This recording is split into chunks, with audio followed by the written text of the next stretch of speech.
സിനിജി, Iran മാറുകയാണ്. മാറ്റമില്ല എന്ന് കുറേ മത തീവ്രവാദികൾ പറഞ്ഞാലും ഇറാനിൽ വലിയ മാറ്റം സംഭവിക്കുന്നു എന്നതിൻ്റെ തെളിവ് പുറത്തു വരുന്നുണ്ട്. ഇപ്പോൾ ഇറാനിലെ തന്നെ മെഹബാദ് എയർപോർട്ടിൽ ഒരു സ്ത്രീ ഒരു മതപണ്ഡിതൻ്റെ തലപ്പാവ് വലിച്ച് ദൂരെ എറിയുന്ന ഒരു ചിത്രം അത് പുറത്തു വന്നു വൈറലാകുന്നുണ്ട്. അത് വലിയ മാറ്റങ്ങൾക്ക്, അതായത് ഞങ്ങളിനി ഹിജാബ് ധരിക്കില്ല, ഞങ്ങൾക്കിനി ഹിജാബിൻ്റെ ആവശ്യമില്ല, അങ്ങനെ ധരിക്കണമെന്ന് നിങ്ങൾ നിർബന്ധം പിടിച്ചാൽ ഞങ്ങളൊക്കെ ഈ മതം വിട്ട് മറ്റു മതങ്ങളിലേക്ക് പോകും എന്നുള്ള വളരെ ശക്തമായ മുന്നറിയിപ്പാണ് ഇറാനിലെ സ്ത്രീകൾ നൽകുന്നത്. എന്താണ്, ഇറാൻ മാറി തുടങ്ങിയോ? ശരിക്കും പറഞ്ഞാൽ ഇറാനിലെ മുസ്ലിം മത തീവ്രവാദികളുടെ ഭരണം ഇപ്പോഴും അവസാനിച്ചിട്ടില്ല. ആ ഭരണം അവിടെ തുടരുന്നുണ്ട്. അതുകൊണ്ട് തന്നെ കിട്ടുന്ന അവസരങ്ങളെല്ലാം അവരുടെ കാർക്കശ്യവും അവരുടെ പഴയ ഈ പറയുന്ന മർക്കടമുഷ്ടി അതൊക്കെ തന്നെ തുടരുന്നു. ഇവിടെ എന്താ, ഇറാനിലെ ഒരു എയർപോർട്ടിൽ ഒരു യുവതി നിൽക്കുന്നു. ആ യുവതിയെ കണ്ട ഉടനെ അവർക്ക് മനസ്സിലാകുന്നുണ്ട് അത് ഇറാനിയൻ യുവതിയാണ്, സ്വാഭാവികമായിട്ടും മുസ്ലിം സ്ത്രീ ആയിരിക്കും, ഷിയ വിഭാഗത്തിൽപ്പെട്ടതുമായിരിക്കും. അപ്പോൾ ഈ മതപണ്ഡിതൻ, ഇയാൾ ഷിയ മതപണ്ഡിതനാണ്, ഇദ്ദേഹം അവിടെ ചെന്നിട്ട് ഉപദേശിക്കുകയാണ്, അല്ല നീ എന്താ ഇങ്ങനെ ചെയ്യുന്നത്, നിന്റെ മുടി മറയ്ക്കണ്ടേ, നിന്റെ തല മറയ്ക്കണ്ടേ, ഇങ്ങനെയൊക്കെയാണോ നടക്കേണ്ടത് എന്നൊക്കെ പറഞ്ഞിട്ട് വളരെ വളരെ എന്താ പറയുന്നത് ഒരു ഉപദേശിക്കുന്ന രീതിയിലുള്ള കാര്യങ്ങൾ സംസാരിക്കുന്നു. ഒരു പക്ഷേ അത് ശബ്ദം ഉയർന്നിരിക്കാം. ഇവർ പെട്ടെന്ന് റിയാക്ട് ചെയ്തിട്ട് ആ മതപണ്ഡിതൻ്റെ തലയിൽ നിന്ന് ആ തലപ്പാവ് വലിച്ചെടുക്കുകയാണ്.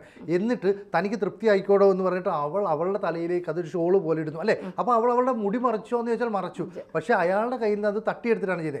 റിയാക്ട് ചെയ്തു അയാൾ ഉടൻ തന്നെ. അയാൾ അവളെ അടിച്ചു. പക്ഷേ അടിച്ചപ്പോഴത്തേക്ക് ആൾ കൂടി പെട്ടെന്ന് സംഭവങ്ങളൊക്കെ കൂടി. അപ്പോൾ അത് വലിയ ഇഷ്യൂ ആയി.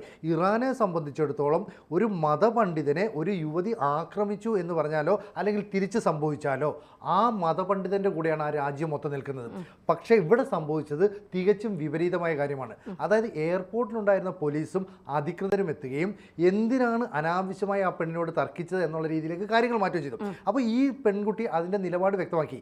ഞാൻ മുമ്പ് ഷിയ മതവിഭാഗത്തിൽപ്പെട്ട ആളായിരുന്നുവെങ്കിലും ഞാനിപ്പോൾ ക്രിസ്ത്യൻ മതത്തിലേക്ക് കൺവേർട്ട് ചെയ്തു എന്ന് പറഞ്ഞാൽ ഞാൻ മതം മാറി എനിക്ക് ക്രൈസ്തവ വിശ്വാസങ്ങളും ക്രൈസ്തവ പുരോഹിതന്മാർ പറയുന്നതുമാണ് പ്രധാനപ്പെട്ട കാര്യം.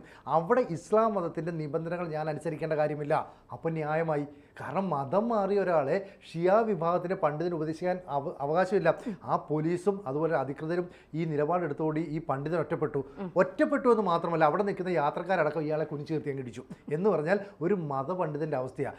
ഇറാനിലെ ഷിയ മതപണ്ഡിതൻ എന്ന് പറഞ്ഞാൽ നമ്മൾ പറഞ്ഞില്ല ക്ലർജി, വലിയ ഒരു പുരോഹിതൻ, വളരെ ഒരു ദൈവത്തിൻ്റെ അടുത്ത ആൾ, അങ്ങനെയാണ് വിചാരിക്കുന്നത്. പക്ഷേ അങ്ങനെയൊക്കെ ഉള്ള ഒരാളെ വളരെ ക്രൂരമായി മർദ്ദിക്കുന്ന ഒരു സ്ഥിതിയിലേക്ക് കാര്യങ്ങൾ മാറി. എന്തുകൊണ്ടാണ് മാറിയത്?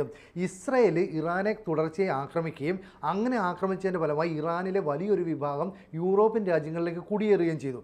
അങ്ങനെ കുടിയേറിയ ആളുകൾ പലരും ക്രൈസ്തവ മതത്തിലേക്ക് മതം മാറി. അങ്ങനെ മാറിയപ്പോഴാണ് യൂറോപ്യൻ കൾച്ചർ എന്താണെന്നും മതത്തിനപ്പുറത്തേക്ക് സ്വാതന്ത്ര്യം എന്താണെന്നും അവർ തിരിച്ചറിഞ്ഞത്. അവർക്ക് പഠിക്കാൻ അവസരം കിട്ടി, നല്ല ജോലി ചെയ്യാൻ പറ്റുന്നുണ്ട്, മുടി മറയ്ക്കാതെ അതുപോലെ തന്നെ ഹിജാബ് ധരിക്കാതെ ഒക്കെ ഇവർക്ക് പുറത്തേക്കൊന്നും പർദ്ദയൊന്നും ധരിക്കേണ്ട. അപ്പോൾ ഈ സ്വാതന്ത്ര്യം കിട്ടിയപ്പോൾ ഇതിൻ്റെ കാര്യങ്ങളൊക്കെ തന്നെ അവരുടെ ബന്ധുക്കളായി നിലവിലുണ്ടായിരുന്ന ഇറാനിലെ ജനതയുമായി പങ്കുവച്ചു.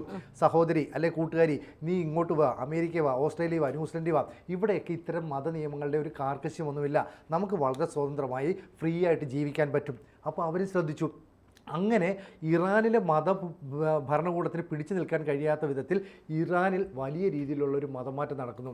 ചുരുക്കി പറഞ്ഞാൽ ഏതാണ്ട് 10 ലക്ഷത്തോളം പേർ ഇറാനിൽ നിന്ന് മതം മാറിയിട്ടുണ്ട് ക്രൈസ്തവ മതത്തിലേക്ക്. അപ്പോൾ വലിയ തോതിൽ ക്രൈസ്തവ മതത്തിലേക്ക് ഈ മതം മാറിയത് എന്തിനാണെന്ന് വെച്ചാൽ ഇസ്ലാമിക ഭരണകൂടത്തിൻ്റെ അല്ലെങ്കിൽ മത തീവ്രവാദത്തിൻ്റെ നിയമങ്ങൾ അനുസരിക്കാൻ താല്പര്യമില്ലാത്തതുകൊണ്ട്. അപ്പോൾ ഇറാൻ മാറി. തന്നെ പറഞ്ഞതിനനുസരിച്ച് ഇറാനിലെ ജനങ്ങൾ മാറി ചിന്തിച്ചു തുടങ്ങി. ഇത് തന്നെയാണ് ബെഞ്ചമിൻ നെതന്യാഹു നേരത്തെ പറഞ്ഞത്. ഇറാനിലെ ജനതയ്ക്ക് സ്വാതന്ത്ര്യമുള്ള ഒരു ഭരണകൂടത്തെ അല്ലെ സ്വാതന്ത്ര്യം നൽകുന്ന ഒരു ഭരണകൂടത്തെ ഞങ്ങൾ അവിടെ കൊണ്ട് അവരോധിക്കും.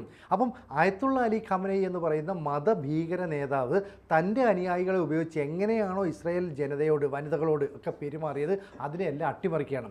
ഈ പെസഷ്കിയാൻ എന്ന് പറയുന്ന പ്രസിഡന്റ് ഒന്നുമില്ല, അതായത് ഇബ്രാഹിം റൈസി കൊല്ലപ്പെട്ടതിന് ശേഷമാണ് ഈ പറയുന്ന പെസഷ്കിയാൻ വന്നപ്പോൾ അയാൾ കുറച്ചുകൂടെ പുരോഗമനവാദിയാണ്. അയാൾക്ക് ഇങ്ങനെ തലമറക്കണമെന്ന് നിർബന്ധമില്ല, അവർ ജോലിക്ക് പോകാതെ വീട്ടിലിരിക്കണമെന്ന് നിർബന്ധമില്ല. യൂറോപ്യൻ കൾച്ചറിനെ അക്സെപ്റ്റ് ചെയ്യുന്ന ഭരണാധികാരിയാണ് പെസഷ്കിയാൻ. പക്ഷേ പെസഷ്കിയാൻ്റെ മുകളിലാണ് അവിടുത്തെ മതഭരണാധികാരി. അപ്പോൾ അയത്തുള്ള അലി ഖമനയുടെ പിന്തുണയിൽ ഇത്രയും നാൾ ഷിയ പുരോഹിതർ, ഷിയ മത നേതാക്കൾ എങ്ങനെയാണോ സ്ത്രീകളെ അടക്കി ഭരിച്ചത്, പേടിപ്പിച്ച് നിർത്തിയത്, അതിനെയൊക്കെ തട്ടിത്തെറിപ്പിച്ച് പോകുന്നു.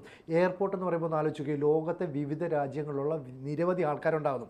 അവിടെ നിന്നിട്ട് ഒരു മതപുരോഹിതൻ ഒരു പെൺകുട്ടിയെ എടുത്ത് കയർക്കുന്നു, പെൺകുട്ടി തിരിച്ച് കയർക്കുന്നു, പരസ്യമായി അയാളുടെ തലപ്പാവ് എടുത്തിട്ട് തലയിലിട്ടിട്ട് മതിയോടാന്നൊക്കെ ചോദിക്കും. അപ്പോൾ ലോകരാജ്യങ്ങൾക്കിടയിൽ അത് ശ്രദ്ധേയമായില്ലേ, വലിയ ചർച്ചാ വിഷയമായില്ലേ? അപ്പോൾ ഷിയ തീവ്രവാദത്തിൻ്റെ അനുരണനങ്ങൾ അതൊക്കെ തന്നെ പുറത്തേക്ക് വ്യാപിക്കുകയാണ്.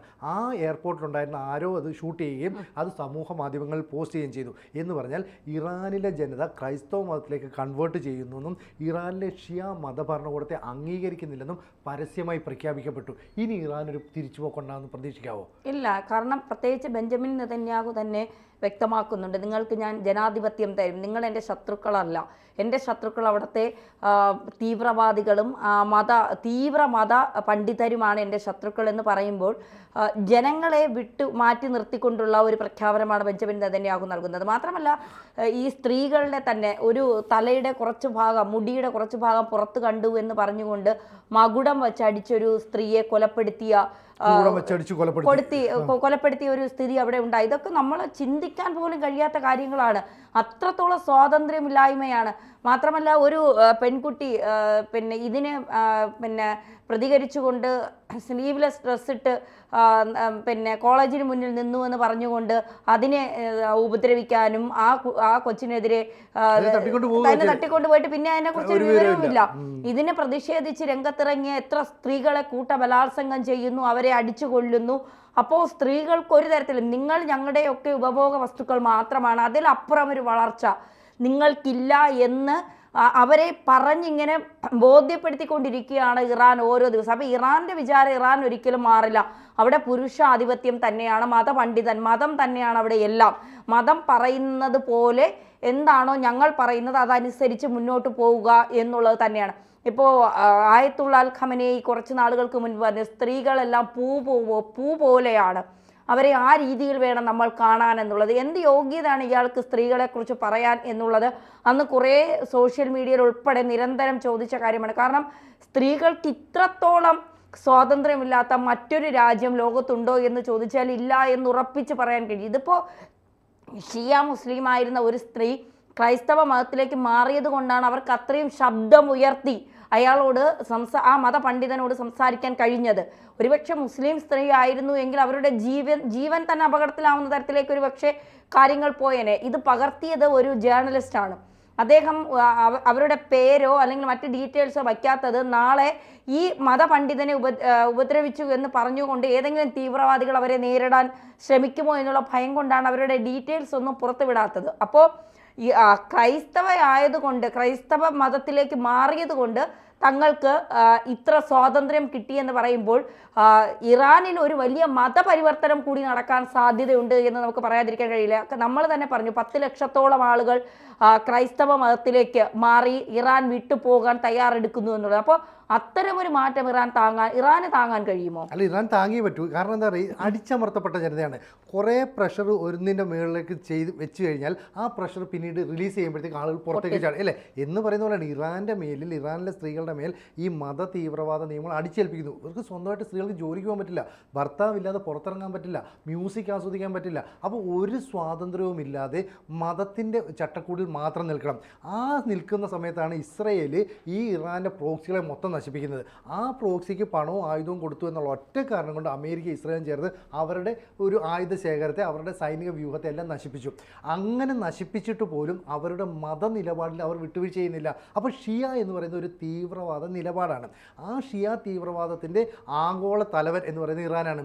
ആ ഇറാനിലെ സ്ത്രീകൾക്ക് അത്രത്തോളം സഹിക്കാൻ പറ്റാതെ വന്നതുകൊണ്ടാണ് അവർ മതം മാറുന്നത്. അപ്പോൾ ഇവരെ മതം മാറ്റിയത് ഈ ഷിയായിൽ തന്നെയുള്ള യൂറോപ്യൻ രാജ്യങ്ങളിലേക്ക് പോയ ആൾക്കാരാണ്. അവരുടെ ബന്ധുക്കളുണ്ട് ഈ അവിടുത്തെ റവല്യൂഷണറി ഗാർഡ് എന്ന് പറയുന്ന പോലീസ് വിഭാഗം. ഈ പോലീസ് വിഭാഗത്തിലെ ഉന്നതർ പോലും ഈ പറയുന്ന ഇസ്രായേലിൻ്റെ ഒറ്റുകാരായി മാറി. എന്തുകൊണ്ടാണ്? കാരണം ഈ പുറത്തു പോയ ക്രൈസ്തവ സമുദായത്തിലേക്ക് മാറിയ ആൾക്കാർ അവരുടെ ബന്ധുക്കളുമായി കമ്മ്യൂണിക്കേറ്റ് ചെയ്യുന്നു. എന്നിട്ട് പറയുന്നത് നിങ്ങളെ ഞങ്ങൾ രക്ഷിക്കാം.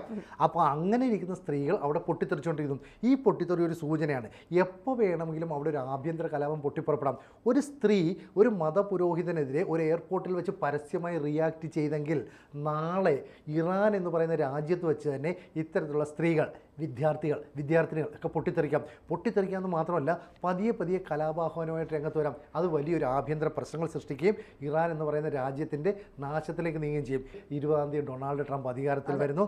അന്ന് ഈ ഇസ്രായേൽ പ്രധാനമന്ത്രിയായ ബെഞ്ചമിൻ നെതന്യാഹു പറഞ്ഞിരുന്നു, നിങ്ങൾക്ക് മത തീവ്രവാദികളുടെ പിടിയിലില്ലാത്ത ഒരു പുതിയ രാജ്യം നൽകുമെന്ന്. അപ്പോൾ ട്രംപും ഈ നെതന്യാഹുവിടെ ചേർന്ന് ഇവർക്ക് എല്ലാ പിന്തുണയും നൽകിയാൽ ഈ മത തീവ്രവാദത്തെ വേരോടെ പിഴുതെറിയും. അതോടുകൂടി തീരും അയത്തുള്ള അലി ഖമനയും ബാക്കിയുള്ളവരും. പക്ഷേ ഇപ്പോഴും നമുക്ക് സംശയം അയാൾ ജീവനോടുണ്ടോന്ന്. എന്തായാലും മത തീവ്രവാദത്തെ, ഷിയ തീവ്രവാദത്തെ ഇതുപോലെയുള്ള മിടുക്കികളായ പെൺകുട്ടികൾ വലിച്ചെറിയട്ടെ അല്ലേ? അതെ, തീർച്ചയായിട്ടും.